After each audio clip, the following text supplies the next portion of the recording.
तरी नमन कोणा करावे म्या. कुंडली कवरदार विठ्ठल श्री ज्ञानदेव तुकार पंढरीनाथ भगवान माऊली ज्ञानेश्वर महाराज की जय. जगद्गुरु संत तुकाराम महाराज, शांती ब्रह्म एकनाथ महाराज की जय. आद्य जगद्गुरु शंकराचार्य भगवान की, राज राजेश्वरी माते की जय. सब संतन की जय. रामकृष्ण. रामकृष्ण. विचारसागर. विचारसागर ग्रंथामध्ये तरंग 5वा आणि 5व्या तरंगामध्ये आज आपण माया,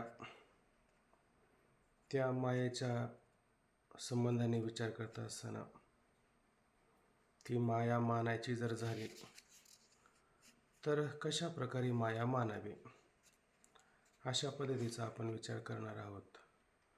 कारण कालपर्यंत आपण मायेचं लक्षण काय, मायेचं लक्षण म्हणजे तिचं स्वरूप कसं आहे, ती माया कशा पद्धतीची उत्पन्न होते, तिच्याविषयी आपण काल सिद्धी पाहिली. म्हणजे मायाचं लक्षण करता असताना आपण ती माया अनादी म्हटली. अनादी मानून तिला आपण शांत म्हटले त्या ठिकाणी, म्हणजे अंतवती आहे. आणि शिवाय ती सत्तावन्न विलक्षण अनिर्वचनीय मिथ्या अशा स्वरूपाची माया आहे. त्या मायेला अनेक प्रकारची नावं आहेत. तिला अविद्या म्हणतात, तिला अज्ञान म्हणतात, तिला माया म्हणतात, तिला अचिंत्य म्हणतात, तिला प्रकृती म्हणतात, तिला प्रधान म्हणतात. अशी त्या एकाच मायेला काही भरपूर त्या ठिकाणी नावं आहेत. आणि अशी असणारी माया ती ब्रह्मस्वरूपाच्या ठिकाणी आश्रयाला आहे. त्याचा विचार आपण मागं केलेलाच आहे. आणि पुढं असं म्हटलं की एक सामान्य चैतन्य असतं आणि एक विशेष चैतन्य असतं. ते चैतन्य कशावरून ठरतं तर अंतःकरणाची वृत्ती. ती अंतःकरणाची वृत्ती अहंब्रह्मास्मी इत्याकारक झाली, हे चैतन्य विशेष स्वरूपाचं होतं, म्हणून त्याला आभास म्हणण्याच्या ऐवजी चिदाभास म्हणावं. आणि नुसते आपली सामान्य स्वरूपाची वृत्ती असेल तर त्यावेळेस त्या चैतन्याला काय म्हणावं, आभास म्हणावं. ज्यावेळेस तो चिदाभास होतो तेव्हा तो मायेच्या विरोधी जातो, आणि जेव्हा तो आभास असतो तेव्हा तो मायेच्या विरोधी जात नाही. याचा विचार आपण कालपरापासून करत आलो. म्हणून अशा पद्धतीची माया आहे. ती माया चैतन्य आश्रित असल्या कारणाने जसं चैतन्य अनादी आहे तसं मायेला सुद्धा आपल्या आता अनादी म्हणावा लागेल. मायेची उत्पत्ती होते असे मानून चालणार नाही. शिष्याने शंका केली की मग माया उत्पन्न होते असं मानलं तर काय अडचण येईल. श्रीगुरु म्हटले, बाबा माया उत्पन्न होते तर कोणापासून उत्पन्न होते सांग. तर शिष्य म्हणलं, परमात्म्यापासून. परमात्म्यापासून उत्पन्न होऊ शकत नाही. का होऊ शकत नाही? कारण परमात्म्याचं स्वरूप सांगताना तो असंग आहे, अक्रिय आहे, अविकारी आहे, नित्य आहे, शुद्ध आहे, बुद्ध आहे, मुक्त आहे. अशा स्वरूपाचा परमात्मा सोगत सजातीय विजातीय भेद संभवत नाही. त्याच्या ठिकाणी देशकाल वस्तू भेद संभवत नाही. काहीतरी भेद असला तर मानता आली असती माया, परंतु तोच मात्र त्या ठिकाणी असंग, अक्रिय आणि अविकारी असल्या कारणाने तिच्यापासून उत्पन्न होणे शक्य नाही. मग त्याने शेवटी पर्याय काढला. मग म्हटले, ईश्वरापासून माया उत्पन्न झाली असं म्हणायला काय हरकत आहे? तर श्रीगुरु म्हणतात, बाबा ईश्वरापासून कशी माया उत्पन्न होईल? वास्तविक पाहिलं तर जीव, जगत, ईश्वर हे तिचं कार्य आहे. आणि माया त्या सगळ्याचं काय आहे? माया त्या सगळ्याचं कारण त्या ठिकाणी सांगितलेली आहे. म्हणून कारणापासून कार्याची उत्पत्ती होते, पण कार्यापासून कारणाची उत्पत्ती होत नाही. म्हणून पुत्रापासून कधी पित्याची मातेची उत्पत्ती होत नाही, पण माते पित्यापासून पुत्राची उत्पत्ती होते असा आपल्याला अनुभव आहे. म्हणून जीव, जगत, ईश्वर हे सगळं काय कार्य आहे. आणि कार्य असून माया सगळ्याचं कारण त्या ठिकाणी सांगितलेले आहे. म्हणून कारणापासून कार्याची उत्पत्ती होते, कार्यापासून कारणाची उत्पत्ती होत नाही असं त्या ठिकाणी सांगितलं. आणि ब्रह्मचैतन्याचं स्वरूप सांगितलं सतरूपाने. ब्रह्मस्वरूप कसं आहे? सतरूपाने आहे. म्हणून ती अनादी आहे आणि अनंत आहे. आणि मायाचा विचार केला तर ती अनादी आहे, ती आधी उत्पत्ती तिला नाही, परंतु ती कशी आहे? अंतवती त्या ठिकाणी आहे, तैसा विचाराचा नामनस आहे. आणि विचार जर केला तर त्या ब्रह्मस्वरूपाच्या अधिष्ठानाच्या विचारापुढे मात्र ती माया टिकत नाही, असा आपण त्याच्या ठिकाणी विचार केला. आणि कशी माया टिकत नाही, तर तीन अवस्था त्या मायामध्ये पाहिली. तीन अवस्थेमध्ये माया टिकत नाही, परिवर्तनशील असते. आणि तिन्ही अवस्थेमध्ये होणारं ज्ञान मात्र ते मात्र परिवर्तनशील नसून ज्ञान कसं असतं, एकच असतं. म्हणून ज्ञान आहे सद्रूप, चैतन्य आहे सद्रूप. आणि मात्र त्या मायेचा अनुभव मात्र भिन्न भिन्न रूपाने येतो. जागृतीमध्ये काय म्हणतो तो, की मी सुखाने झोपलो होतो, आहे का नाही आपलं, मी काय जागृतीमध्ये काय म्हटलं तर मी अज्ञानी आहे आणि ब्रह्म जाणत नाही, बरोबर आहे. आहे का नाही. तर इथं मी अज्ञानी आहे, अज्ञानी म्हणजे अज्ञान. आणि अज्ञानीने काय केलं, मायेचं स्वरूप वर्णन करून सांगितलं आणि ब्रह्म जाणत नाही, आहे का नाही. म्हणजे ते ब्रह्मस्वरूपाचा विचार त्या ठिकाणी आला. मग मायेची प्रतीती तुम्हाला जागृतीमध्ये येते. स्वप्नामध्ये अविद्यादी कार्य, स्वप्न पदार्थ सगळी प्रतीतीला येतात, ते सुद्धा अविद्यादी माया कार्य आहे. आणि सुषुप्तीमध्ये सुद्धा घोर अशा पद्धतीचं अज्ञान त्या ठिकाणी असतं. घन अज्ञान सुषुप्ती, पूर्णपणे अज्ञान त्या ठिकाणी असतं. म्हणून तिन्ही काळामध्ये माया, तिन्ही अवस्थेमध्ये माया मात्र प्रतीतीला येते आणि ती परिवर्तनशील असते. पण त्याचा जे सुख असतं ते सुख मात्र कधी परिवर्तनशील नसतं. म्हणून ते सुख कसं असतं, सद्रूप असतं. सद्रूप म्हणजे सत्य स्वरूपाचं असतं. आणि माया मात्र सद्रूपाने राहत नाही, ती परिवर्तनशील अशा पद्धतीने असते. म्हणून मायाचं लक्षण करताना माया कशी आहे, सता सत्तावन्न विलक्षण अनिर्वचनीय अशा पद्धतीचे आहे. शिवाय मग तिच्यापासून वेद सद्गुरू हे जे काय कार्य उत्पन्न त्या ठिकाणी झालेलं आहे, ते कार्य अशा पद्धतीनं असताना त्या कार्यापासून कधी द्वैताची सिद्धी होईल का? कधीच द्वैताची सिद्धी होऊ शकत नाही. द्वैताची सिद्धी करायला ते ब्रह्मस्वरूप इतकं असलं पाहिजे. ब्रह्मस्वरूप जसं एक आहे, नित्य आहे, तसं वेद सद्गुरू एक आणि नित्य आहे का? नाही ना नित्य.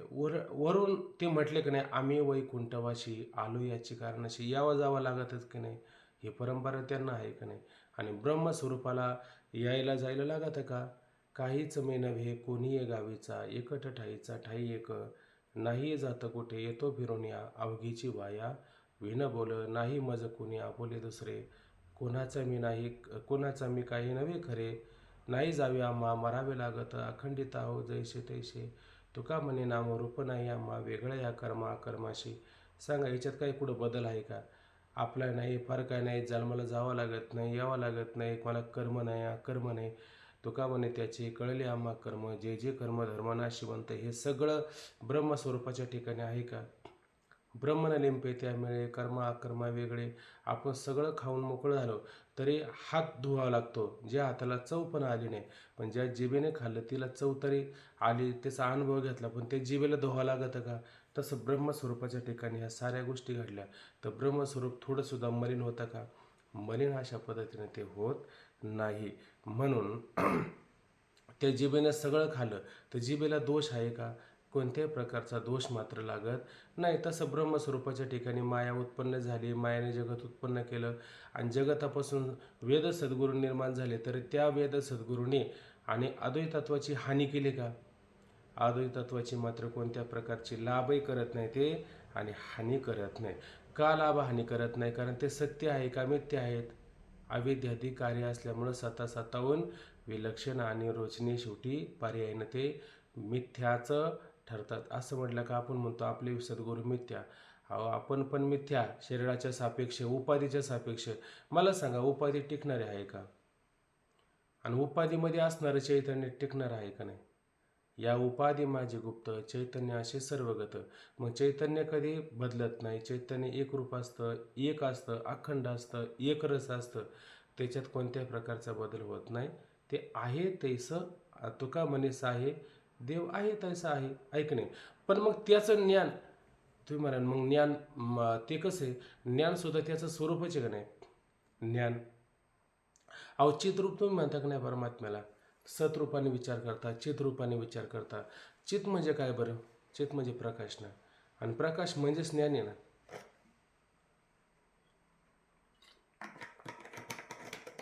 समजा तुम्हाला जागृतीमध्ये झालेलं ज्ञान, स्वप्नामध्ये झालेलं ज्ञान आणि सुषुप्तीमध्ये झालेलं ज्ञान, अनुभव, अवस्था, ही मला सांगा बदलते का?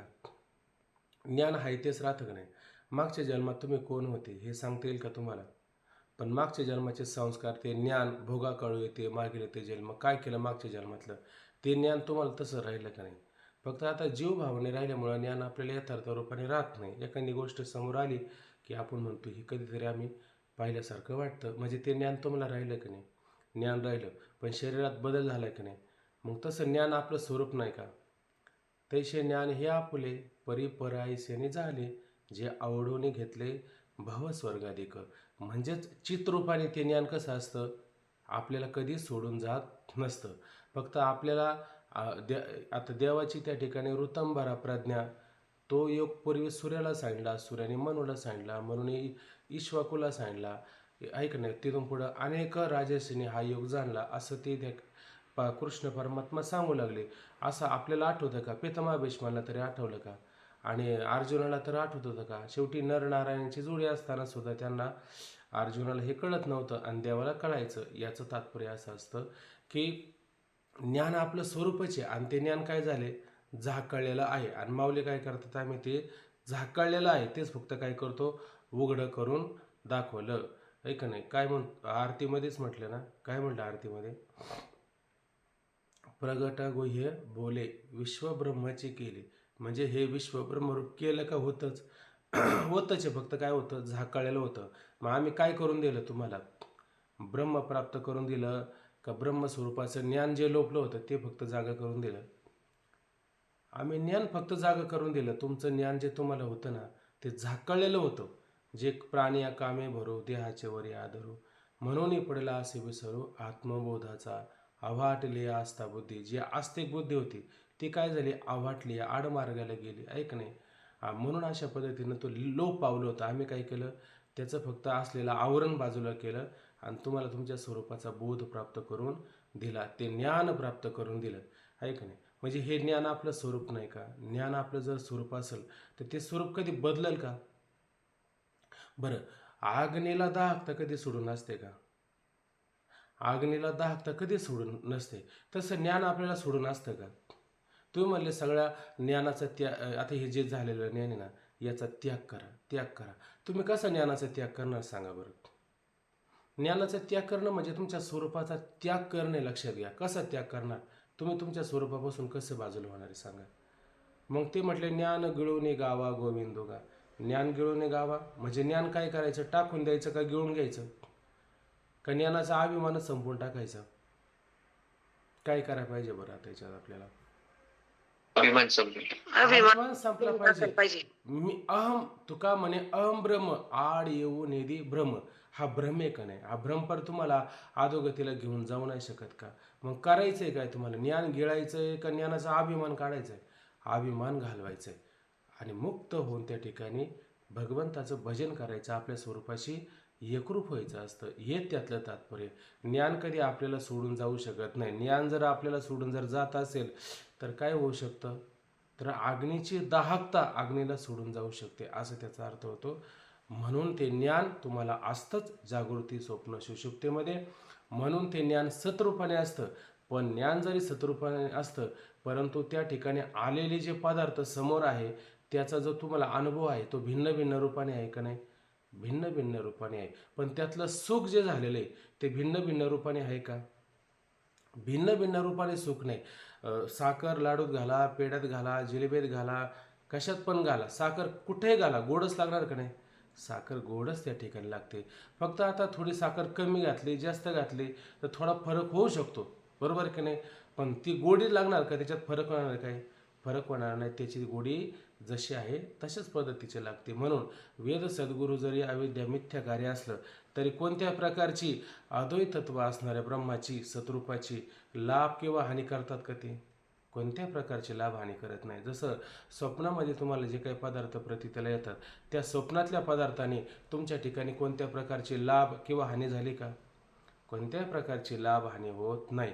म्हणून शेवटी मायाला आम्हाला काय म्हणावं लागलं, सत असत सदा सदा होऊन सता सता होऊन विलक्षण अनिर्वचनीय मिथ्या आहे आणि ब्रह्म मात्र सद्रूपाने आहे. अशा पद्धतीचं मायाचं वर्णन करून झालं. पण आता मात्र इथून पुढं ती माया कशाच्या आश्रयाला राहते, का आश्रयाला राहत नाही, का ती सांख्यमताप्रमाणे स्वतंत्र आहे, याचा पण विचार इथून पुढं करायचा आहे.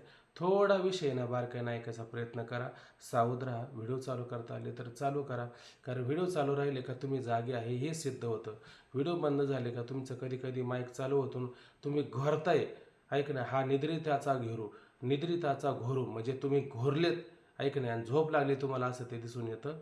म्हणून माईक चालू व्हिडिओ चालू झाला का लगेच कळतं माणसाला का तुम्ही जागे आहात.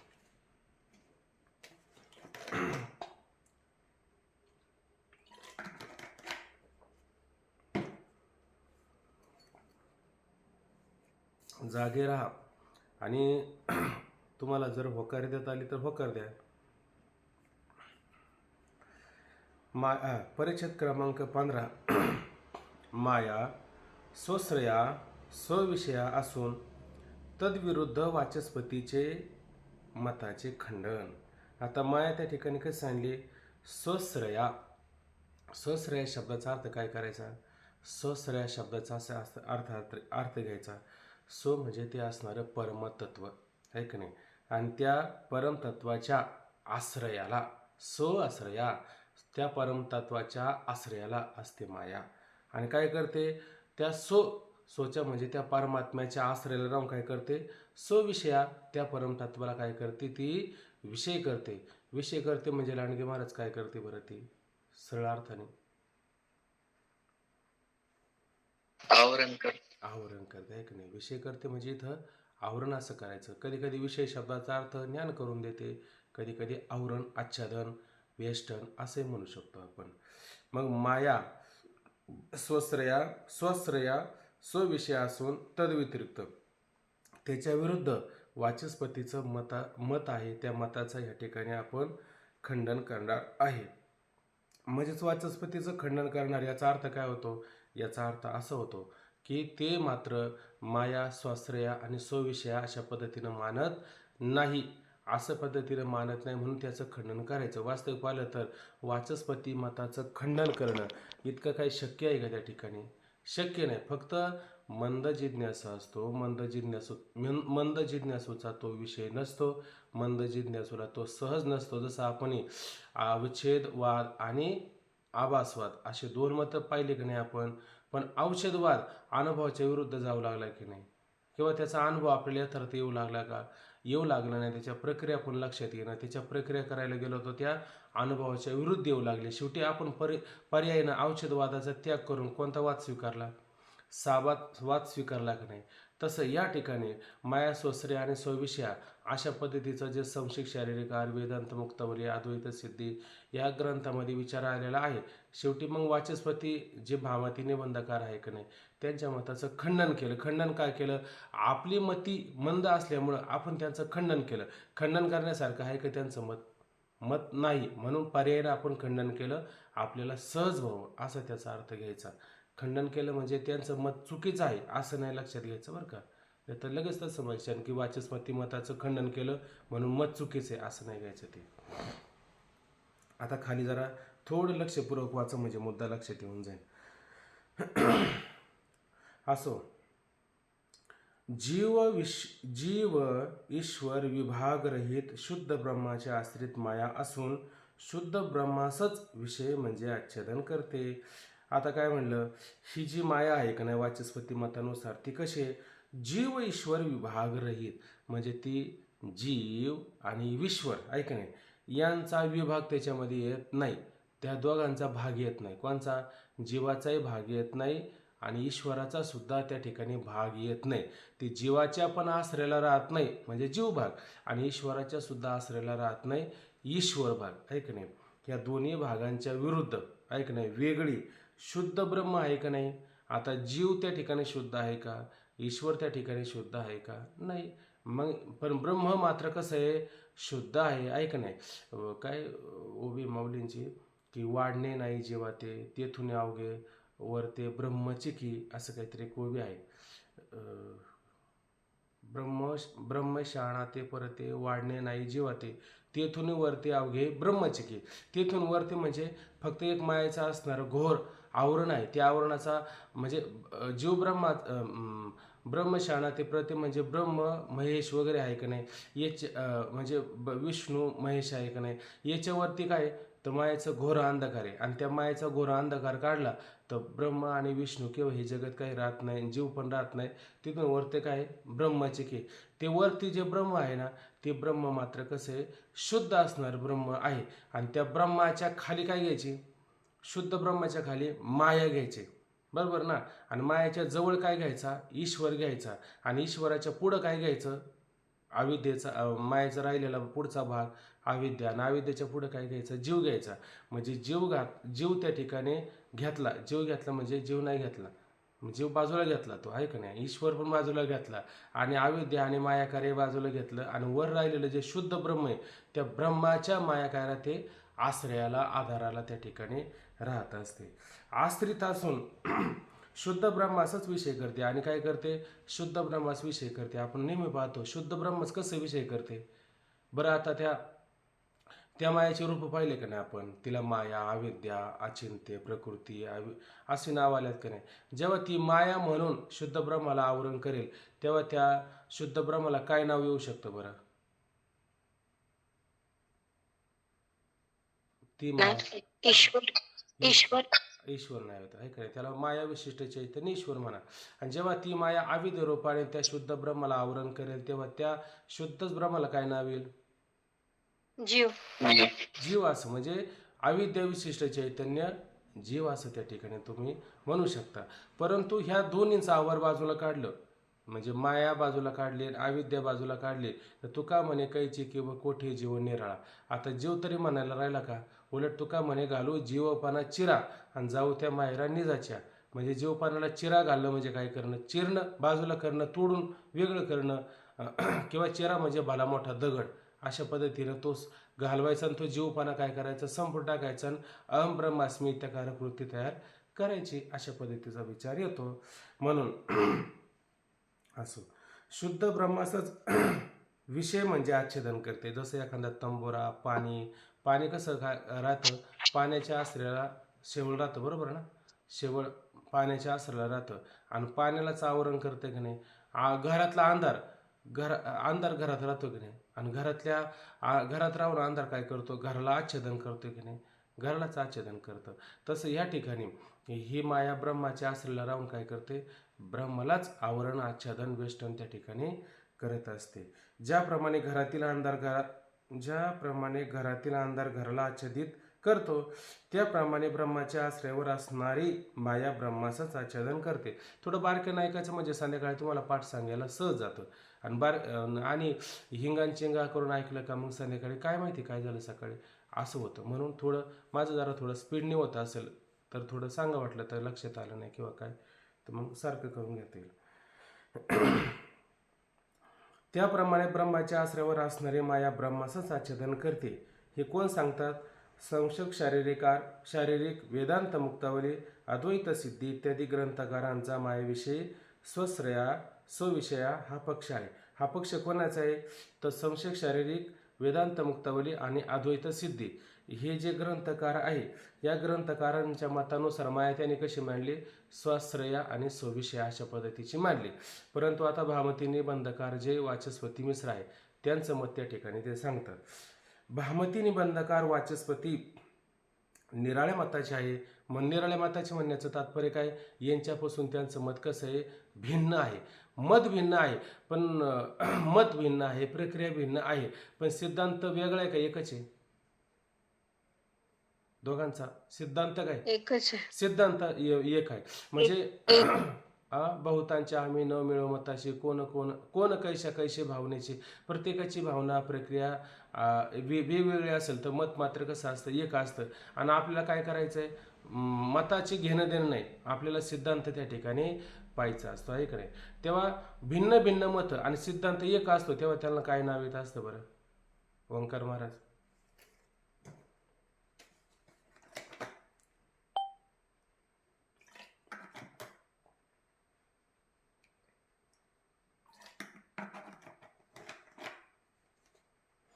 मत भिन्न भिन्न पण सिद्धांत एकच असतो, तेव्हा त्यांना काय म्हटलं जातं? अजून कोण सांगू लक्षातच शकतं? हं? एकदिशी म्हटलं विवर्त आहे का? जातं. एकदिशी म्हणायचं, काय म्हणायचं? हा, एकदिशी. एक देश. एकदिशी असं लक्षात घ्यायचं. मागं पण मला असं वाटतं दुसऱ्यांदा तिसऱ्यांदा हा मुद्दा उपस्थित राहिला, म्हणून हा मुद्दा लिहून घ्यायचा आपण. ज्ञानेश्वरी गाथेमध्ये अशी नावं येतात, ऐक नाही. तर तिथं मग ते नाव आल्याच्या नंतर आपल्याला काही कळत नाही. एकदिशी मुळं असं पद्धतीचं नाव आलं, मग काय माहिती एकदिशी म्हणजे काय, अशी लिहून ठेवायची मतं जिथं जिथं सापडतील तिथं. भामाती निबंधकार वाचस्पती निराळ्या मताचे आहेत. त्यांचे असे म्हणणे आहे की बघा आता त्यांचं मत बघा बरं का. आता हे संशय शारीरिकार वेदांत मुक्तावली अद्वैत सिद्धी यांचं मत कळालं. आता वाचस्पती मिश्रांचं मत आपल्याला व्यवस्थित कळालं, तर मग कशी संगत त्या ठिकाणी लावायची ती कळू शकते आपल्याला. तर ते काय म्हणतात बघा की मी अज्ञानी आहे. आता स्वतःला आपण काय म्हणतो जागृतीमध्ये? मी अज्ञानी आहे असं कधी म्हणतो? सुषुप्तीत म्हणतो का जागृतीत म्हणतो? व्यवस्थित लक्षात येते ना? जागृतीमध्ये म्हणतो की नाही मी अज्ञानी आहे, आणि काय करतो आपलं? मी अज्ञानी आहे आणि ब्रह्म मात्र जाणत नाही. दोन गोष्टी आल्या का? एक अज्ञान आलं आणि एक ब्रह्म आलं. मी शब्दाने काय घ्यायचा? मी स्वतः कसं आहे? अज्ञानी आहे. मी अज्ञानी आहे आणि ब्रह्माला जाणत नाही. ठीक आहे ना? या ब्रह्म जाणत नाही या प्रतीतीत मी शब्दाचा अर्थ जीव घ्यायचा, आहे का नाही? जेव्हा मी काय ते ओवी मला लक्षात येत नाही त्या ठिकाणी. मी शब्दाने आपण कुठेतरी ओव्या पाहून गेलो, आता लक्षात येणार नाही ते. चला असू द्या. तर या प्रतीतीवरून या अनुभवावरून मी शब्दाचा अर्थ जीव आला, आहे का नाही? मी शब्दाचा अर्थ जीव आला. आणि जीव कोण झाला? हा ब्रह्मरूप आहे का नाही जीव? तुका म्हणे कैची किंवा कोठे जीव निराळा. तुका म्हणे हा तो स्वये परब्रह्म जो मी म्हणतो का नाही, तर तो ते बुद्धी स्फुरे अनिशी ती वस्तू मी गा. आहे का ओवी पुढचे पाठ कोणाला? ओवी आहे का पाठ कोणाला? ते त्याच्यामध्ये मी स्फुरतो का नाही तीच वस्तू म्हणजे त्याला. हा, एरवी सर्वांच्या हृदय देशी मी मी अमुक अमुक आहे, जीव बुद्धिस्फुरे अनिशी ती वस्तू का? मी अमुक आहे ऐसी, मी अमुक आहे कोणीतरी आहे असं म्हणतो का नाही तो? ते जे बुद्धी सूर्य अनिशी ती वस्तू मी गा, ती वस्तू म्हणजे मी ब्रह्म आहे असं आपल्या लक्षात येते का नाही? म्हणून तो मी शब्दाने काय घ्यायचा? ब्रह्म असं त्या ठिकाणी घ्यायचा. मी अज्ञानी म्हणजे मी झाला ब्रह्म, आणि अज्ञानी म्हणजे काय झालं बरं? आता अज्ञान कोणाचं घ्यायचं? ब्रह्माचं घ्यायचं का मायाचं घ्यायचं?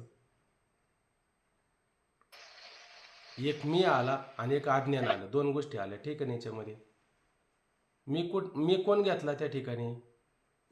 मी ब्रह्म घेतला, ठीक आहे ना? मी ब्रह्म घेतला आणि त्याच्यानंतर अज्ञान कशाचं घेतलं? आवाज येत नाही का? अरे देवा. काय करायला इथं? येतो का आता आवाज तुम्हाला? ब्रह्म येईल ब्रह्म. हा, नाही माझं बंद झालं ना वाटतं. अहो माझं हे बंद झालं का आवाज वगैरे असं मी विचारलं. बंद झालं. आवाज बंद झाला. हा, मग मी तेच म्हटलं तुम्हाला. ठीक आहे ना? मग मला तुम्ही काय बोलले काही कळलं नाही. मी शब्दाने काय घ्यायचं? ब्रह्म. आणि अज्ञान कशाचं घ्यायचं? ब्रह्माचं घ्यायचं का मायेचं घ्यायचं? माय माया. मायेचं. हे दोन मुद्दे लक्षात आले की नाही? मी ब्रह्म, अज्ञान, माया, हे ठीक दोन गोष्टी घ्यायच्या अशा. हा जीव हा अज्ञानी म्हणजे अज्ञानाचा आश्रय आहे, ऐक नाही? आणि तो काय झाला? कल्पना अविद्या तेने झाला जीव, ऐक नाही? आणि त्या मायाने काय केलं? त्याला आवरण केलं की नाही? माया अविद्या रूपाने येऊन त्याला आवरण केलं की नाही? म्हणजे तो कोण झाला आता? जीव रूपाने त्या ठिकाणी झाला, असं लक्षात घ्या. जीव हा अज्ञानी म्हणजे अज्ञानाचा आश्रय आहे. आणि खरं वास्तविक पाहिलं तर तुका म्हणे हा तो स्वय परब्रह्म, आहे का नाही? मूर्खनेने वर्म काहीतरी पुढं आहे, म्हणजे तो स्वतः परब्रह्म आहे आणि स्वतः काय म्हणून काय लागला? अज्ञानी आहे. म्हणजे कशाचा आश्रय केला त्याने? आश्रय कशाचा केला पुढं? मायेचा आश्रय केला, आहे का नाही? म्हणजे अज्ञानाचा आश्रय करून त्या ठिकाणी राहतो. म्हणजे ब्रह्म गेलं का आता मायेच्या अविद्येच्या आश्रयाला? किंवा माया ब्रह्माच्या आश्रयाला गेली का नाही? गेली माया ब्रह्माच्या आश्रयाला. आणि ब्रह्म जाणत नाही या अनुभवाने ते अज्ञान ब्रह्माचाच विषय करते. म्हणून ते अविद्या कुठं राहिली? तुका म्हणे हा तो सोयी परब्रह्म. अविद्या तिथं राहिली का नाही? आणि अविद्या तिथं राहून काय केलं? त्या अविद्येने मायाने त्या असणाऱ्या ब्रह्मालाच काय केलं? विषय केलं, आवरण केलं आणि झाकून टाकलं. फक्त 2 शब्द घ्यायचे, मी आणि अज्ञान. त्या 2 शब्दामध्ये आपल्याला सगळा मुद्दा प्रगट होत असतो. या अनुभवाने ते अज्ञान ब्रह्मास विषय करते, म्हणून अज्ञान जीव आश्रित आहे. ऐक नाही, म्हणून आता अज्ञान कुठे आहे बरं? जीव आश्रित आहे. तुम्ही बरं म्हणा बरं, हे अज्ञान ईश्वराच्या आश्रित आहे. म्हणा बरं असं. का ईश्वराला अज्ञान, भ्रम, भ्रांती, संशय, विपरीत भावना, प्रमेय, प्रमाण, असंभावना कुठं आहे का ईश्वराला? ईश्वराला कुठे नाही ना, आपल्याला आहे का नाही? म्हणजे ज्या अर्थी जीवाला आहे त्या अर्थी अज्ञान कशाच्या आश्रयाने आहे? वाचस्पती मिश्रांच्या विचाराने जीवाच्याच आश्रयाने अज्ञान राहतं, ईश्वराच्या आश्रयाने राहत नाही. का राहत नाही बरं? सांगू शकाल का कोणी? ईश्वर सर्वज्ञ. कशामुळे? कारण शुद्ध सत्वगुणी माया ही ईश्वराचा आहे. हा, त्याची उपाधी कानोबा तुझी घोंगडी चांगली, आम्हाशी काय दिली वांगली. म्हणून आता त्याची घोंगडी चांगली, त्याला त्रास नाही कोणत्या प्रकारचा अज्ञान, संशय, भ्रांती, विपरीत भावना राहत नाही. जीवाच्या ठिकाणी राहते. मग आता ही कोणाच्या ठिकाणी राहिली? जीवाच्या ठिकाणी राहते का शुद्ध ब्रह्माच्या ठिकाणी राहते? साधी ती ईश्वराच्या ठिकाणी राहत नाही, तर शुद्ध ब्रह्माच्या ठिकाणी राहील का? असं कोणाचं मत आहे? हे लक्षात येतं ना? असं कोणाचं मत आहे? वाचस्पती मिश्रा. तुम्हाला बघा ना, त्याने किती सुंदर अशा पद्धतीची संगती लावून दिली. तुम्हाला पुढं वाटतं का विरोध त्यांचा? वाटत नाही. पण बघा पुढं किती अडचणी येऊ शकतात. म्हणजे मंदबुद्धी ज्याची आहे त्याला अडचणी येऊ शकतात, असं त्यांचं म्हणणे. बरं, म्हणून अज्ञान जीव आश्रित आहे, ते जीव अनंत आहेत. ऐक नाही, आता जीव किती झाले? अनंत झाले. वास्तविक पाहिलं तर जीव अनंत आहे का? जीव सारखेचे सगळे. काय ज्यामुळे जीव पण त्याला आलेला आहे ती बुद्धी अनेक आहे. बुद्धी अनेक आहे. बुद्धी अनेक आहे. आहे का नाही? बुद्धी मधली मत, विचार हे सगळे भिन्न भिन्न आहे का नाही? भिन्न भिन्न आहे. प्रत्येकाचे सुख दुःख या भिन्न भिन्न आहे का नाही? बरं, घट लहान मोठे छोटे फरक आहे, पण त्याच्यात आलेलं आकाश काय वेगळं असतं की एकच असतं? आकाश मात्र एकच असतं, आहे का नाही? परंतु आता यांचं म्हणणे संगती लावून देण्याकरता जीव आश्रित असून, आहे का नाही, मग जीव किती झाले? नाना अनेक अशा पद्धतीचे झाले. मग आता एका जीवाच्या ठिकाणी अज्ञान एक, बरोबर ना, आणि दुसऱ्या जीवाच्या ठिकाणी अज्ञान दुसरं, असे जीव किती झाले? आता अनेक झाले, आहे की नाही? जीव त्या ठिकाणी अनेक झाले. बरं, आता हे कसं म्हणायचं माहिती आहे का? असं होऊ शकतं की आता समजा तुम्ही सगळेजण एका खोलीत एका घरात असेल आणि एकाने समजा लाईट लावली, तर सगळ्यांचं ठिकाणी असणारा अंधार दूर होतं की नाही? हे होतं. तसं एकाला ज्ञान झालं, असं समजा एकाला ज्ञान झालं का त्या ज्ञानाने सगळ्यांचं अज्ञान दूर होतं, असं सांगा बरं, झालं का? नाही होत, आहे का नाही? मग आता अज्ञान एक मानायचं का अनेक मानायचं? अनेकच म्हणाल. अनेक अज्ञान तुम्हाला पर्याय मानावं लागेल का नाही? हा, तुम्ही अज्ञान एक मानलं असतं कधी? त्याने बल्ब चालू केला, त्या बल्बाच्या प्रकाशाने सगळ्यांच्या ठिकाणी असणारा अंधार दूर झाला, म्हणून अज्ञान एक आहे असं मानता आलं असतं. परंतु असं का मानता येत नाही? त्याचं कारण आहे, एकाने आपलं ज्ञान करून घेतलं स्वरूपाचं आणि तो मुक्त झाला, पण सगळे मात्र मुक्त होत नाही. पर्यायीनं अज्ञान सुद्धा आपल्याला अनेक मानावं लागतात. बरं, समजा अज्ञान प्रत्येक जीवाचं भिन्न भिन्न आहे आणि ते अज्ञान भिन्न भिन्न असल्यामुळं त्या जीवाचा ईश्वर सुद्धा भिन्न भिन्न झाला का नाही? ईश्वर भिन्न भिन्न काय? कारण त्याची सृष्टी सुद्धा भिन्न भिन्न झाली का नाही? सृष्टी, ब्रह्मांड, जगत हे सुद्धा भिन्न भिन्न झाले का नाही? जीव अनेक झालं, जीवाच्या ठिकाणी आलेलं अज्ञान अनेक झालं. अज्ञान आल्यामुळे ईश्वर अनेक झाला, त्याची ब्रह्मांड, सृष्टी, जगत सगळ्या गोष्टी भिन्न भिन्न आहे की नाही? भिन्न भिन्न स्वरूपाच्या त्या ठिकाणी असतात. एवढा त्या ठिकाणी विचार पुढं वाढत जातो.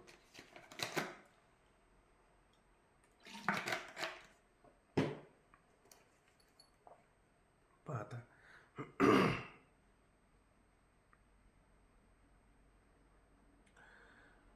म्हणून अज्ञानही अनंत मानली पाहिजे.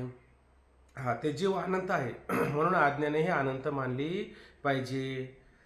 एक अज्ञान मानले तर त्या एका अज्ञानाची कोणत्या तरी एका ज्ञानी पुरुषाच्या ज्ञानाने निवृत्ती झाली पाहिजे, आहे का? निवृत्ती झाली झाली म्हणजे बाकी सर्व जीवाचे अज्ञान आणि त्याचे कार्य संसार आपोआप निवृत्त होईल. आता मुद्दा काय उपस्थित केला? नाही म्हणले अज्ञान भिन्न भिन्न नका मानू. अज्ञान किती माना? एक माना. बरं, एक अज्ञान मांडलं तर काय होईल बरं? तर त्या एका अज्ञानाची कोणत्या तरी ज्ञानी पुरुषाच्या माध्यमातून ज्ञानोबराय झाले, तुकोबराय झाले, सारे साधू संत झाले, आहे का नाही? तिथपासून आतापर्यंत साधू संतांची मांदी आळी आहेच आपल्याला, आपल्यासाठी ते तत्पर आहे. पण ते सुद्धा म्हणतात की नाही, तुका म्हणे मेलो सांगता सांगता, ऐक नाही, पुढचं फक्त मानलेलं नको, ऐक नाही. याचा अर्थ काय? अहो, याचा अर्थ असा झाला की ते सांगू सांगू सांगू पार अगदी संपून गेले, आहे का नाही? आणि ते म्हटले आता आम्ही जातो आमच्या गावा. का बरं? आता आम्ही राहून तरी काय करू? आता मेलो ना आम्ही सांगता सांगता. अशा पद्धतीनं झालं का ज्ञान आपल्याला? बरं, असं कोणतं ज्ञान आहे का जे ज्ञान सांगितल्याच्यानंतर सगळ्याला पटेल बरं? सांगू शकता का? कोणतं ज्ञान आहे? अहो, कोणतं किती ज्ञान सांगायचा प्रयत्न केला असं ज्ञान उत्पन्न झालं नाही आणि सांगणारा सुद्धा उत्पन्न झाला नाही. मला सांगा, जिथं ज्ञानोबराय तुकोबराय हात टेकावले तिथं आपल्यासारख्याची कोणती गत बरं? आपल्यासारख्याने काय बोलायचं? याचा अर्थ असा होतो, एका पुरुषाने ज्ञान प्राप्त करून घेतलं, अज्ञानाची निवृत्ती केली, तर बाकी सगळ्या जगात असणाऱ्या जीवाची निवृत्ती होते का? निवृत्ती मात्र होत नाही. एका ज्ञानी पुरुषाच्या ज्ञानाने निवृत्त झाली म्हणजे बाकी सर्व जीवांचे अज्ञान त्याचे कार्य आपोआप निवृत्त होईल, ऐक नाही. कोणी असे म्हणेल तर असे होण्यास काही हरकत नाही. बरं, होण्यासही काही हरकत नाही, पण तसे ज्ञान आजपर्यंत कोणास झाले नाही. असं ज्ञान आजपर्यंत कोणास झालं का? आणि झालं असतं तर निवृत्त नसतं झाले का? आणि तुकोबराय ज्ञानोबरायांचं कार्य संपूर्ण त्या ठिकाणी झालं नसतं का? झालंच नसतं. यावरून काय लक्षात येतं? अज्ञान एक मानावं का अनेक मानावं? अनेक म्हणे. अनेक म्हणा. अनेक मानावं. का बरं अनेक मानावं? जीवाच्या आश्रयाला आहे म्हणून अनेक मानावं का ब्रह्माच्या आश्रयाला आहे म्हणून अनेक मानावं?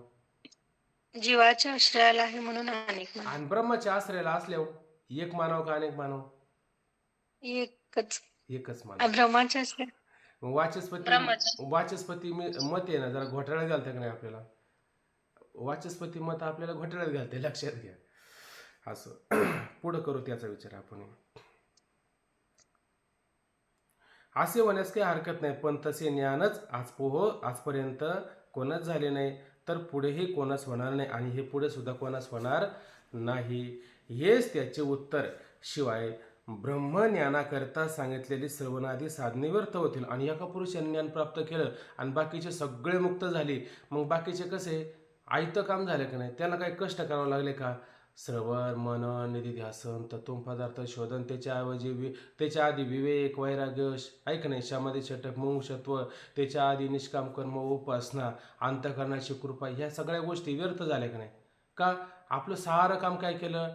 दुसऱ्याने केलं, ऐक नाही. भूक आपल्याला लागली होती, आपल्याला भूक लागली आणि बिचारा तोच जेवून गेला, त्याच्यामुळे आपल्याला जेवायचं काही कारण राहिलं नाही. असा किती विरोध येतो बरं? सगळ्याला अशा पद्धतीचा विरोध येतो. म्हणून ही सगळी ब्रह्मस्वरूपाला प्राप्त करणारी साधनं कशी ठरतील? अगदी व्यर्थ त्या ठिकाणी होतील, ऐक नाही. म्हणून श्रवणादी साधने व्यर्थ होतील.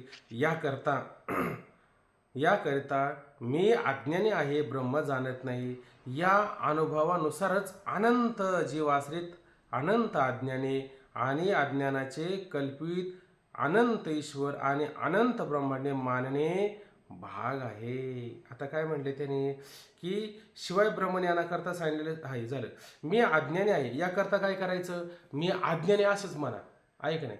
माऊलींची काय ओवी त्याच्यामध्ये? तैसे आस्थेच्या महापुरी रिगता ती कोटीवरी, परिप्राप्तीच्या पहिले तरी विपायला निघे. त्या आस्थेच्या महासागरी त्यामध्ये किती लोक उड्या घालतात बरं? अनेक लोक उड्या घालतात, आहे का नाही? अनेक लोक वारीला जातात, अनेक लोक माळकरी होतात, अनेक सगळे होतात, पण संत कोणीतरी एकच होतो का नाही त्याच्यामध्ये? एकच कोणीतरी. एवढी मोठी 100 लोकांची दिंडी, प्रवचन एकालाच येतं, कीर्तन एकालाच येतं, सगळ्याला कुठे येतं बरं? हे जसं आहे का नाही, तसं आस्थेच्या महापुरी रिगता ती कोट्यावधी लोक त्याच्यामध्ये उड्या घालतात. पण आस्थेच्या महापुरी, आस्तिक रूप स्वरूपाच्या ठिकाणी कोणीतरी त्या ठिकाणी प्राप्त होतं की नाही? विपायला निघे. कोणीतरी त्याला आयसा विरळा, कोणी एखादा विरळच त्याला त्या ठिकाणी प्राप्त मात्र होत असतो. म्हणून काय शेवटी म्हटलं की मी अज्ञानी आहे आणि शेवटी ब्रह्म जाणत नाही.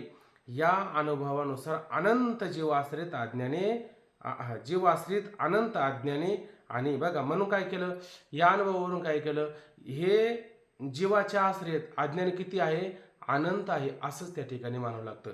बरं, आज्ञाने अनंत मानली तर अनंत आज्ञाने मानली तर त्या अनंत आज्ञानाने कल्पित, कारण जीव कसा निर्माण झाला बरं, जीवपणा, कल्पना, अविद्या, यालाच तुम्ही जीव म्हणता की नाही, त्याने झाला जीव असं तुम्ही म्हणता की नाही. मग आज्ञानं जर अनंत मानली तर त्या अनंत आज्ञानाने निर्माण केलेलं, कल्पना केलेलं ईश्वर सुद्धा अनेक होईल का नाही. अहो आताच बघा ना, कोणी अल्ला म्हणतो, कोणी विष्णू, कोणी शंकर, कोणी महेश आहे की नाही, कोणी येशू, कोणी काय, प्रत्येकाचं भिन्न भिन्न आहे का नाही. आता हे आपल्याला पाहायला मिळतं की नाही. अहो आपल्यातच बघा ना, कोणी वड्याला, कोणी खोड्याला, कोणी कुडले कुडले, मसुबा मावल्या, किती किती आहे की नाही, हेंदरी शेंदरे, कोणी पूजिते भूते खेते, आपल्या पोटाचे मागे ते अवधाना ते शेते, आपल्या पोटा आणि का पिढी काय ते दिल बराडी, तुकोबराय सांगतात की नाही नेहमी. अहो एवढे मांडलेत आहे की नाही. म्हणजे बघा, या बुद्धीच्या तरंगामध्ये बुद्धीनं कल्पना करून हे किती त्याने देव त्या ठिकाणी मांडले का नाही. म्हणून आज्ञानं जर अनंत झाली तर अनंत आज्ञानाने कल्पिलेले ईश्वर सुद्धा किती होतील, अनंत होतील. आणि त्या ईश्वराने निर्माण केलेली हे ब्रह्मांड, जगत, सृष्टी, ह्या सुद्धा किती होतील बरं, अनंतच होतील का नाही, अनंतच त्या ठिकाणी होतील. म्हणून कल्पित अनंत ईश्वर आणि अनंत ब्रह्मांडे मानणे भाग आहे, ऐक नाही, अनंत ब्रह्मांडे सुद्धा मानणं भाग आहे. का बरं हे मानणं भाग पडलं बरं, ऐकता ना सारे, का म्हणणं भाग पडलं. आज्ञान एक म्हणून भाग, एक आज्ञान म्हणून मानलं का अनेक आज्ञानं मानली म्हणून भाग पडलं. एक मानलं म्हणून बघतो. हा, अज्ञान एक मानलं अनेक अज्ञान अनेक अनेक आज्ञानं मानली ना. एका जीवाच्या ठिकाणी एक आज्ञान, जीव अनंत झाले, आज्ञान अनंत झाले, आज्ञान अनंत झाले, अनंत आज्ञानाने कल्पिलेले ईश्वर अनंत आणि ईश्वर निर्माण केलेली सृष्टी अनेक अनंत, अशाच पद्धतीने मानणं भाग पडलंय की नाही, असं म्हणणं भाग पडलं आहे. ज्या जीवास ज्ञान होते त्याचे ज्ञान, त्याचे अज्ञान, ईश्वर आणि ब्रह्मांड ही सारी निवृत्त होतात. आता लागली का संगती त्यांच्या मताप्रमाणे. आता ज्या जीवाने बिचाराने श्रवण, मनन, निधी, ध्यासन हे सगळे साधना केले, ऐक नाही, नित्यनियमाने संसार बाजूला केला, ऐक नाही, आणि परमार्थाला फार महत्त्व दिलं, त्याच्या लक्षात आलं की आतापर्यंत मी संसारच होतो, संसारामध्ये होतो. म्हणजे कसं, त्या शेंबडामध्ये माशी कशी लोळत असते, काही केलं तरी निघत नाही, पण ऐक नाही, न घडे उपाय घडू आले, कुठंतरी उपाय घडून आला, आता कुठंतरी साध्य केलं, असं साध्य केलं पाहिजे, असा त्याने विचार करून कसा तरी मनुष्य देह ऐसा निध साधिले ते साधे सिद्ध करुणी प्रबोध संत पार उतरले, आणि मी का पार उतरणार नाही, असा अट्टहास करून तो मुक्त झाला का नाही, असा अट्टहास करून तो मुक्त झालेला आहे. मग त्याचं अज्ञान, त्याचा ईश्वर आणि त्याची सृष्टी निवृत्त होईल का नाही, एकाची होईल का अनेकाची होईल. आता एकाची एकाचीच होईल ना, कारण एकाने प्रयत्न केला आणि बाकीचे झोपून गेले, ऐक नाही. मातीच्या खोळी आता तरी होई जागा, ऐक नाही, मग काय पुढं तरी, आता तरी होई जागा, पुढं काहीतरी म्हटलं, आता ते पण आठवणे मला. नाही तर मातीच्या खोळी दगड आला पोटाशी.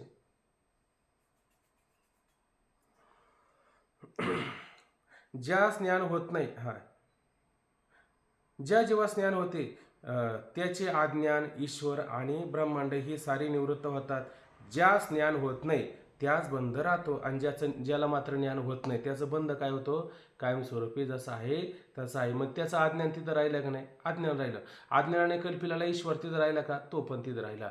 आणि ईश्वराने निर्माण केलेलं ब्रह्मांड, जगत, सृष्टी तिथं राहिली का, तशीच. मग त्याचा बंध त्याला तसंच राहिला, आणि ज्याने ज्ञान करून घेतला त्याचा बंध मात्र निवृत्त झाला. पण हे वाचस्पतीचे मत बरोबर नाही. परंतु तुम्ही असं जेव्हा म्हणता की नाही, तेव्हा आम्ही तुम्हाला सांगतो की हे वाचस्पती मिश्रांचं जे मत आहे, की नाही, जीवाच्या ठिकाणी अज्ञान राहतं, जीव अनंत, ईश्वर अनंत, असं जेव्हा तुम्ही म्हणताय की नाही, ते मात्र कसं आहे, अनुभवाच्या विरोधाने पण येऊ शकतं.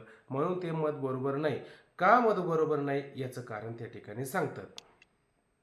जीवाच्या अज्ञानाने ईश्वर कल्पित म्हणणे आणि ईश्वर अनंत मानून जीवसृष्टीतील जीवातील सृष्टीचा भेद मानणे हे श्रुती विरुद्ध आहे.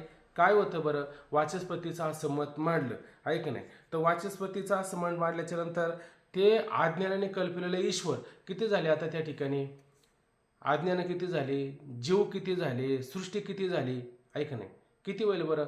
आता तुम्ही म्हणाले हो तिकडे सारा, इकडे जवळ येऊ नका, कारण तुमची सृष्टी माझ्यामध्ये आली आणि माझी सृष्टी तुमच्यात गेली आणि माझ्या आणि तुमच्या ईश्वरामध्ये भांडणं होतील कदाचित. लांब जा बरं तिकडं.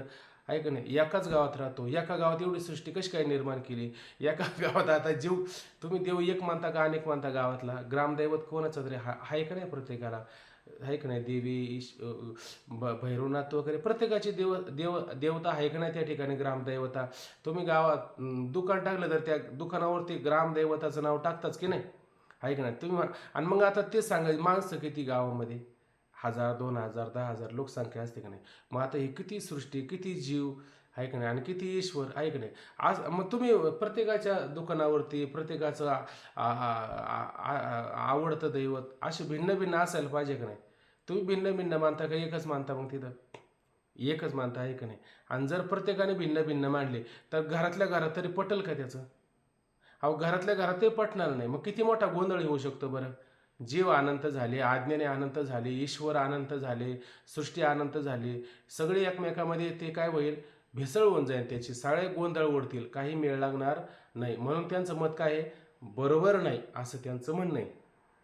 त्यांचं मत बरोबर नाही म्हणण्यापेक्षा ते मत बरोबर सुद्धा होऊ शकतं, पण त्याची तेवढी संगती पण लावा लागते असे. कारण जीवाच्या अज्ञानाने ईश्वर कल्पित म्हणणे आणि ईश्वर अनंत मानून जीवातील सृष्टीचा भेद मानणे हे श्रुतीविरुद्ध आहे का नाही. उलट तुकोबरा म्हणतात विष्णुमय जग वैष्णवांचा धर्म, भेदाभेद भ्रम अमंगळ. भेदाभेद भ्रम मानणं कसं आहे, अमंगळ आहे का नाही त्या ठिकाणी, मग भेद मानणं चुकीचं आहे. उलट हरी हारा नाही भेद नका करू वाद. तुकोबरा म्हणताय का नाही, अहो विष्णू आणि शंकरामध्ये सुद्धा भेद करू नये, आणि विष्णू आणि शंकरामध्ये भेद करेल त्याला पाप म्हणलं का नाही, त्याला पापी म्हटलेलं त्या ठिकाणी. म्हणजे हे श्रुती विरुद्ध, वेद विरुद्ध, पुराण विरुद्ध, सगळ्या विरुद्धात जाते की नाही, सगळ्याच्या विरोधात अशा पद्धतीनं जात असतं. म्हणून श्रुती विरुद्ध आहे नव्हे कदाचित निबंधकाराने. निबंधकार म्हणजे कोण बरं, बोला. हा, हे लक्षात ठेवायचं.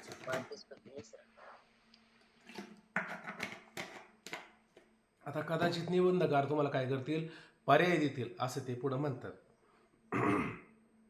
कदाचित निबंधकाराने ईश्वर व आणि सृष्टी एकच म्हणून फक्त अनंत जीवाश्रित अनंत आज्ञाने मानली तरीही ते बरोबर नाही. कदाचित वाचस्पती मिश्रा म्हणतील, अहो तसं नाही म्हणायचं, आज्ञानात तुम्ही अनेक माना, आहे का नाही, पण त्याच्यामध्ये काय करा, सृष्टी एक माना, ईश्वर एक माना, आहे का नाही. मग आता तुमचा गोंधळ होईल का. आता तुम्ही आपल्या दुकानावरती सगळ्या देवताचं नाव, ज्या देवता आहे ग्रामदेवता ती एकच नाव टाकू शकता, आहे का नाही. सृष्टी कसं आहे, गाव तुमचं एक आहे, हे पृथ्वी जगत वगैरे एकच आहे असं तुम्ही त्या ठिकाणी म्हणू शकता, बरोबर आहे का नाही. फक्त आज्ञानं मात्र काय करा, तुम्ही अनंत म्हणा असं त्या ठिकाणी ते म्हणतील. ईश्वर आणि सृष्टी एक मानून फक्त अनंत जीवाश्रित अनंत आज्ञाने मानले तरीही ते बरोबर नाही. का बरोबर नाही, कारण अनंत अज्ञानाची ईश्वर आणि सृष्टी ही अनंत मानलीच पाहिजे. काय होतं बरं बरं, ईश्वर आणि सृष्टी तुम्ही एक मानली आणि आज्ञानं अनंत मानली. आता प्रत्येकाचं आज्ञान भिन्न भिन्न, आहे का नाही, कोण काहीशे भावनेचे, प्रत्येकाची भावना मतं विचार वेगळे आलेच का नाही, वेगळे आले. मग त्या आज्ञानं अनंत मानली, त्या आज्ञानाने कल्पलेले ईश्वर परत अनंतच होणार का नाही, अनंतच होणार. आणि मग ईश्वर आला नंतर त्याची सृष्टी सुद्धा अनंत होणार का नाही, सृष्टी पण अनंत होणार. तुम्ही कसं जर केलं तर शेवटी काय होणार आहे, दोष तुमच्यावरच येणार आहे. का बरं, कारण तुम्ही आज्ञानं किती मांडली, अनंत मांडली. दोष कुठं आला, आज्ञानं अनंत मानता आणि तुम्ही जीवाच्या ठिकाणी मानता, इथं दोष येतो. आज्ञान किती मानायला पाहिजे, एक मानायला पाहिजे. आणि कुठं मानायला पाहिजे, जीवाच्या ठिकाणी मानायला पाहिजे का ईश्वराच्या ठिकाणी मानायला पाहिजे बरं.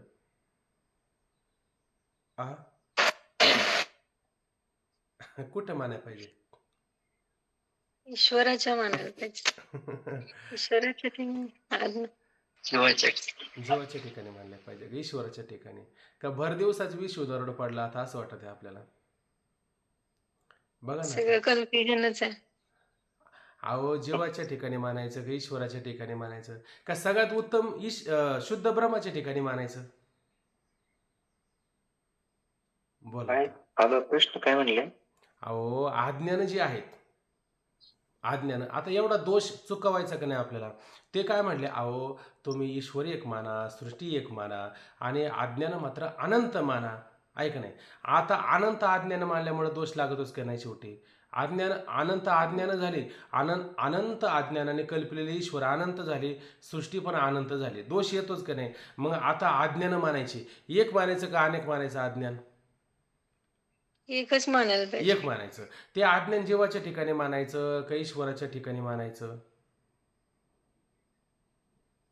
त्याच्याहून भिन्न तुम्हाला काय प्रतीतलं येतं त्याच्या ठिकाणी मानावं. ब्रह्माच्या ठिकाणी. बरं, ब्रह्माच्या ब्रह्माच्या ठिकाणी आज्ञान ठिकाणी मानलं, ठीक आहे का नाही? ब्रह्माच्या ठिकाणी आज्ञान मानलं, तर प्रत्येक जीव हा ब्रह्मरूप नाही का? आणि ईश्वर ब्रह्मरूप नाही का? फक्त उपाध्या भिन्न भिन्न आहे का नाही? त्याला शुद्ध सत्वगुणी आणि आपल्याला मलिन अशा पद्धतीनं विचारात घेतलं.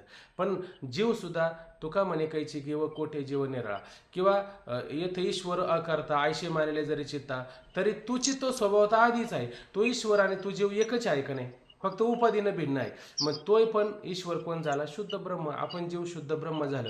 आता मला सांगा, आता आज्ञानं अनंत मानायची गरज पडली का? का एकच आज्ञाने एकच आज्ञाने अशा पद्धतीने विचार जर केला तर जीवाच्या आश्रित मानण्यापेक्षा शुद्ध ब्रह्माच्या आश्रित मानलं तर त्याला स्वश्रय आणि स्वविषय असं म्हणू शकतो की नाही? असं म्हणू शकतो.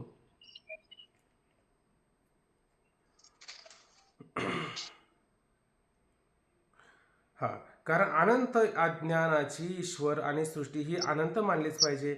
याकरता वाचस्पतीने ईश्वर व सृष्टी अनंत मानली आहे. एक अज्ञान मानणाऱ्यास एकाच ज्ञान झाले असता त्या ज्ञानाने साधना वाचून सर्वांस मोक्ष होईल. परत विसंगती होते. कशी विसंगती होते लक्षात येतं का? तर खाली पहा. तुम्हाला जर कोणी म्हणलं ना माझ्या लक्षात आलं नाही, तर इथं मुद्दा थांबू वाटलं तर उद्याला मुद्दा पाहू वाटलं तर किंवा तुम्ही म्हणाला हा मुद्दा मला जरा व्यवस्थित समजून सांगा, तो पण विचारात घेता येईल. तर तुमच्या लक्षात आला का हा मुद्दा? जसं वरती अनंत आज्ञानं मानली तर काय होऊ शकतं? ईश्वर आणि सृष्टी एक माना, तरी अनंत आज्ञान मानली तरी दोष निर्माण झाला की नाही? तसं इथं परत खाली एक नवीन मुद्दा उपस्थित झाला, तो पण बारकाईने पहा की काय म्हणलं. ईश्वर व सृष्टी अनंत मानली आहेत. एक आज्ञान मानणाऱ्यास, आता परत तो मुद्दा, एक आज्ञान मानणाऱ्यास एकाच ज्ञान झाले असता त्या ज्ञानाने साधना वाचून सर्वांस मोक्ष होईल. आज्ञान किती मानलं तुम्ही आता? एक आज्ञान, एकच आज्ञान मानलं, ठीक आहे ना? मग काय होईल त्याने? एकच ज्ञान झाले. आज्ञान सगळ्या बाजून किती मानणार तुम्ही? एकच आज्ञान मानणार, ठीक आहे ना? एकच आज्ञान मानणार. कोणाच्या ठिकाणी मानणार? जीवाच्या का ब्रह्माच्या? शिवाच्या. आ जीवाच्या ठिकाणी मानणार. जीव अनंत झाले का नाही?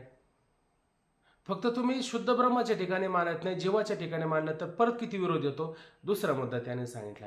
एका जीवाला ज्ञान झालं, त्याने ज्ञान एकवटून अशा पद्धतीने मुक्त झाला तर एक आज्ञान निवृत्त केलं. आणि आज्ञान एक का अनेक? आता परत पर्यायाने तुम्ही मांडलं, एक आज्ञान मांडलं. मी एकाचं आज्ञान निवृत्त झालं, मग बाकीच्या सगळ्यांचं आज्ञान निवृत्त झालं असं होईल का नाही?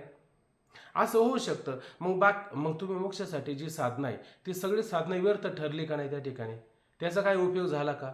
त्याचा काही उपयोग होत नाही. म्हणजे वाचस्पती मिश्रा आता किती जर झालं तर शेवटी कुठं पडतात? पायावर पडतात का मणक्यावर पडतात? मणक्यावरच पडत येतात. आता आता अशीच अवस्था झाली त्या ठिकाणी.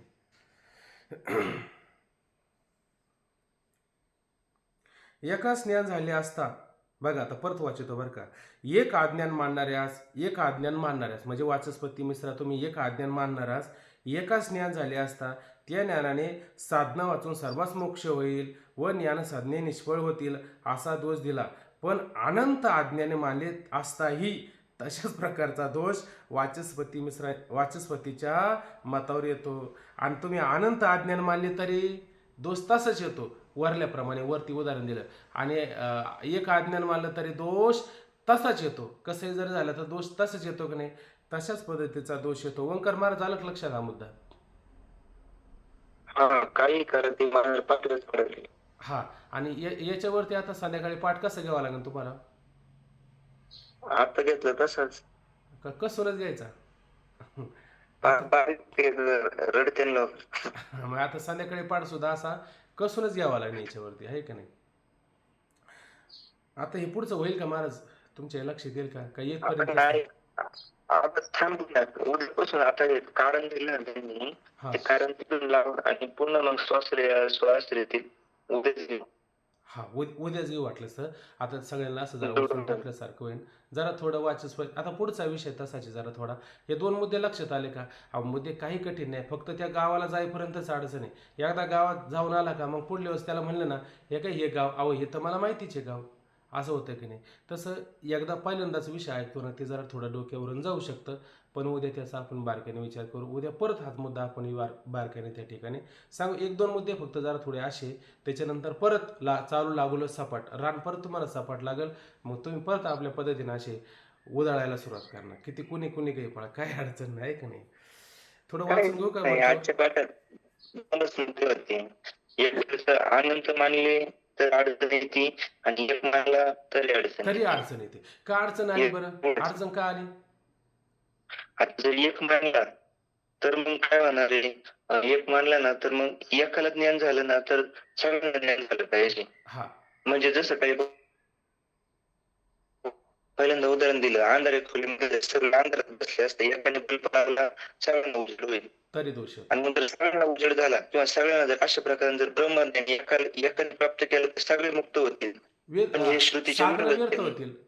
मोक्षाची हा साधनं व्यर्थ होतील. मोक्ष साधनावर. विरोधात आहे. हा हम्म. मग मग कसं केलं तरी दोष येतोच की नाही. कशामुळे दोष आला बरं? अज्ञान कुठं मानायला पाहिजे होतं, मग दोष नसता आला. ते श्वास शुद्ध ब्रह्माच्या शुद्ध ब्रह्माच्या ठिकाणी अज्ञान मानायला पाहिजे. मग दोष नसता आला. आणि जेव्हाच्या ठिकाणी मानल्यावर किती दोष येऊ शकतो? इतका दोष त्या ठिकाणी येऊ शकतो. आता मी फक्त वाचून घेतो, वाटलंच तर उद्याला विचार करू बाकीचं.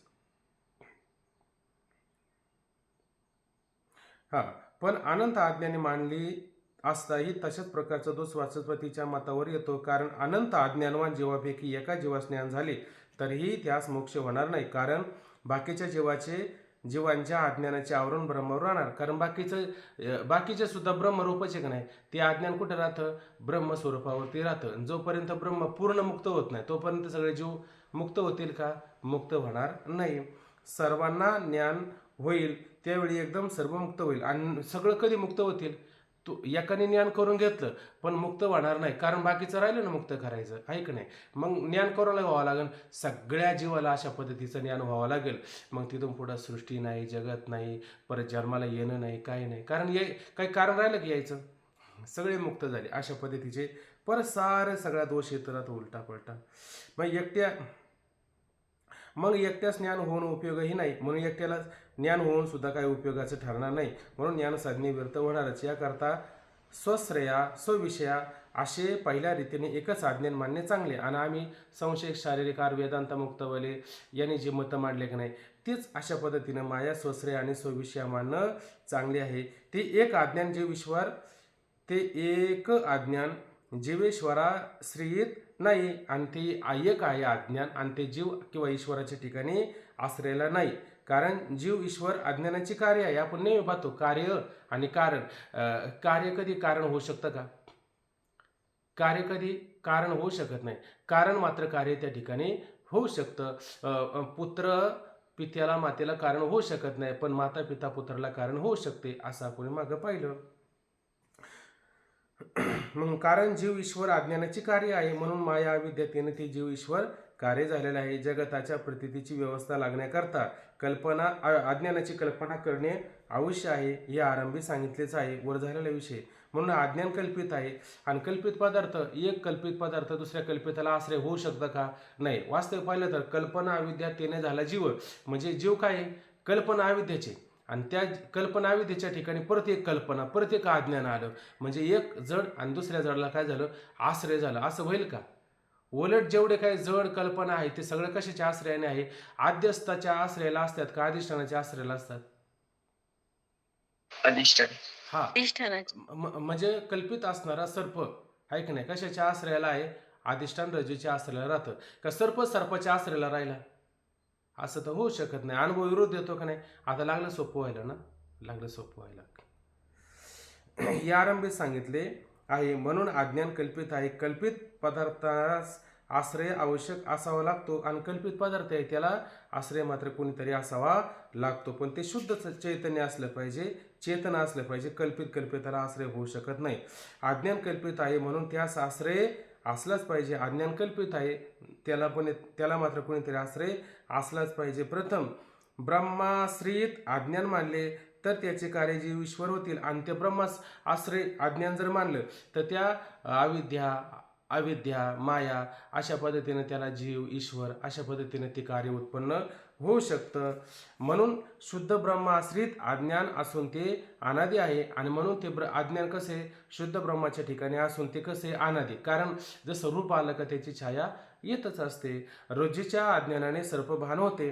जसं रज्जूचं अज्ञान जसं ब्रह्मस्वरूपाच्या अज्ञाने ब्रह्मस्वरूपावर काय प्रतीतीला येतं? नियमी वही म्हणता तुम्ही आता जग प्रतीतीला येतं असं म्हणायचं. तसं रज्जूच्या अज्ञानाने रज्जूवरती सर्प प्रतीतीला येतं. ते अज्ञान रज्जूच्या ठिकाणी कधीपासून आहे विचार करू लागलो. ते अज्ञान रज्जूच्या ठिकाणी कधीपासून आहे? जेव्हापासून रज्जूचं अज्ञान आहे तेव्हापासून. आणि रज्जूचं ज्ञान झाल्यावर तेव्हा आहे का तुम्हाला अज्ञान? तेव्हा मात्र अज्ञान असतं. तर रज्जूच्या उत्पत्तीपासून रज्जूच्या ठिकाणी अज्ञान आहे. जेव्हा रज्जू उत्पन्न झाली का रज्जू मूळचेचे? ब्रह्म उत्पन्न झालं का ब्रह्म मूळचे? ब्रह्म मूळचं असं लक्षात घ्यायचं. असे म्हणावं लागेल. त्याप्रमाणे ब्रह्माचे अज्ञान ब्रह्माच्या ठिकाणी कधीपासून आहे असा विचार करू लागलो तर ब्रह्माच्या उत्पत्तीपासून आहे. आता ब्रह्म उत्पन्न कधी झालं? ते अज्ञान कधी झालं? ऐक नाही. बाजारामध्ये कधी गेलो? आवाज येतो का माझा? थोडे चेहरे हलवं म्हणजे मला ते कळतं. हां, तर बाजारामध्ये गेले आहे का नाही आणि जाता जाता कुठेतरी बसल्यानंतर घरी आले आणि विचारलं त्यांनी सौभाग्यवतीनं हे कपडे खराब झाले, त्याला काहीतरी डाग पडला आहे का नाही. मग डाग पडला, एक काम करा आत्ता तुम्ही जा गावामध्ये आणि कुठं डाग पडला तो बघून या बरं पहिल्यांदा. बरं आता गावात गेला, त्याने पाहिलं डाग पडला कसा पडला आहे का नाही. मग आता काय करायला पाहिजे? आता तो डाग घालवायला पाहिजे का त्याची चौकशी केली पाहिजे? दोन टाकला पाहिजे ना. पाय भरला म्हणजे दोन टाका ना. कुठं भरला कसा भरला याचे तुम्हाला काय घेणं आहे का? भरला तिथं भरला, डाग लागला तिथं लागला, पण काय केलं पाहिजे? धुवून टाकला पाहिजे. धुवून टाकलं पाहिजे, हे महत्वाचं आहे त्या ठिकाणी. तसं हे कधीपासून आहे, कधी कसं उत्पन्न झालं, ते वृक्ष बिजादी न्याय करायचं का, घटे केंद्र करायचं का, राड गाडगं करायचं का, काय करायचं का, पाळणा करायचं आहे? करूच नका. ज्याने तयार केलं त्याने केलं. त्याला आता विचारायचं असेल का तुम्ही? त्याच्यापेक्षा सगळ्यात उत्तम हे जे निर्माण झालं नाही याचा कसा तरी नाश करू द्या, हे सगळं घालू द्या, याचा विचार करावा. मागाचा विचार माणसाने करू नये. ते उत्पन्न ब्रह्म कधी झालं आणि त्याला मायेने कधी आवरण केलं तेव्हा केलं, त्याची काही कटकट डोक्यात घ्यायची नाही. हे सगळ्यात मोठा विचार. लोक नुसत्या छंदे जग विनोदी विवळात. नुसता छंद लोकांनी मनाला घेऊन ठेवला. हे का झालं कसं झालं विचार करू नये.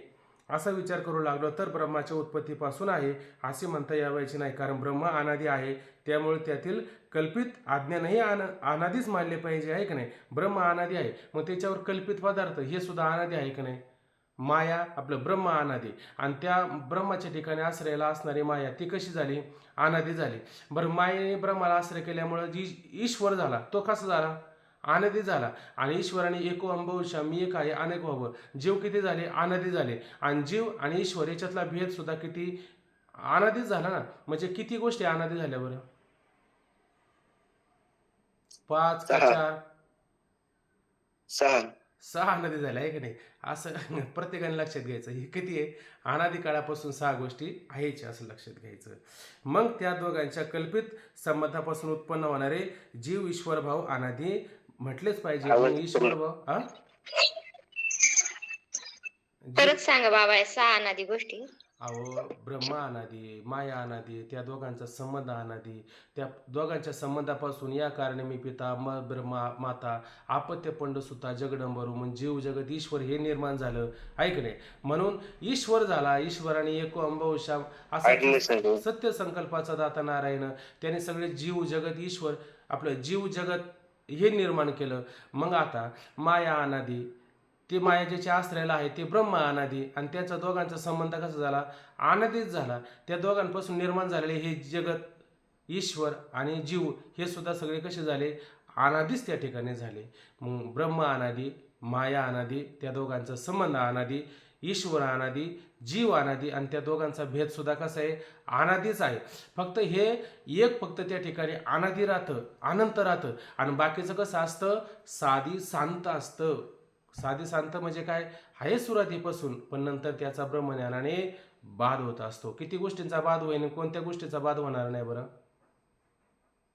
हं? तो ब्रह्मचा बाद होणार. आणि त्याहून 5 गोष्टी मात्र बाधित ठरत असतात. ठीक आहे ना? याच्यावर आपण बाकीचा विचार उद्याला करू. आज या ठिकाणी थांबून घेऊ. ओम पूर्णमदः पूर्णमिदं पूर्णात् पूर्णमुदच्यते पूर्णस्य पूर्णमादाय पूर्णमेवावशिष्यते. हरि ओम.